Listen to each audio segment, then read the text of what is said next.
Three girls go camping in the woods and come across a coven of satanic witches.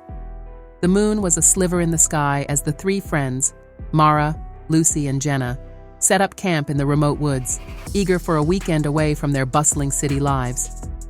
The trio had been planning this trip for months, dreaming of star-filled nights and crackling campfires. But the forest, ancient and unyielding, had its own plans. After hours of laughter and roasting marshmallows, the girls decided to explore deeper into the woods. The path was barely visible under the dense canopy, but Mara, the adventurer of the group, led the way with a flashlight. They stumbled upon an old, weathered cabin, its windows darkened by grime and its door slightly ajar. "Should we check it out?" Lucy asked, her voice a mixture of curiosity and hesitation. "Why not?" Jenna replied, always up for an adventure. "What's the worst that could happen?" Inside, the air was musty, and strange symbols covered the walls in faded crimson paint. An unsettling feeling settled over them, but they laughed it off as just the eerie ambiance of the place. They decided to leave, their footsteps crunching loudly on the gravel path back to camp.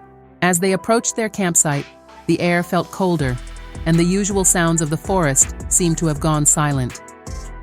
Mara noticed something odd, shadows darting between the trees, too quick to be animals. She shrugged it off, chalking it up to the imagination playing tricks. Later that night, as they sat by the fire, they heard a chant drifting through the trees. It was a low, rhythmic sound, almost hypnotic. Lucy, feeling unnerved, suggested they go to bed. Jenna, who had been drinking more than her share of wine, was less inclined but agreed to head to their tent. But the chanting grew louder and the shadows thickened. Mara, unable to ignore her curiosity, ventured outside to investigate. She followed the sound until she reached a clearing, bathed in eerie moonlight. There, a coven of witches, clad in dark robes and masks, had gathered around a blood-red circle drawn on the ground.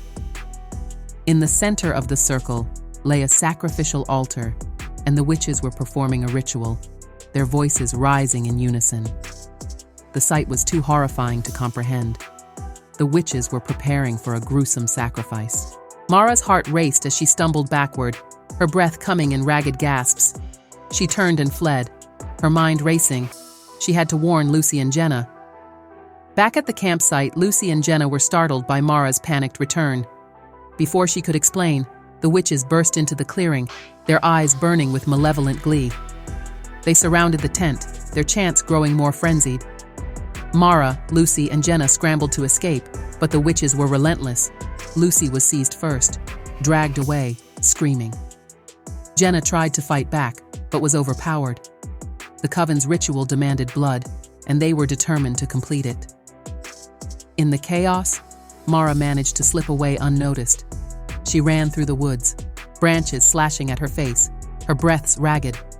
She finally stumbled upon a hiker's cabin miles from their original camp, collapsing at the door. The authorities were skeptical when Mara recounted the events. The forest was searched, but the witches' coven had vanished without a trace, and no trace of Lucy and Jenna was found. The cabin they had discovered was abandoned, save for the strange symbols that had been too faint to discern. Mara returned to the city, but she was never the same. The nightmares of that night haunted her, and the memory of her friends lingered like a shadow. The forest remained silent about its dark secrets, and the coven's sinister presence continued to haunt the depths of the woods, waiting for their next prey.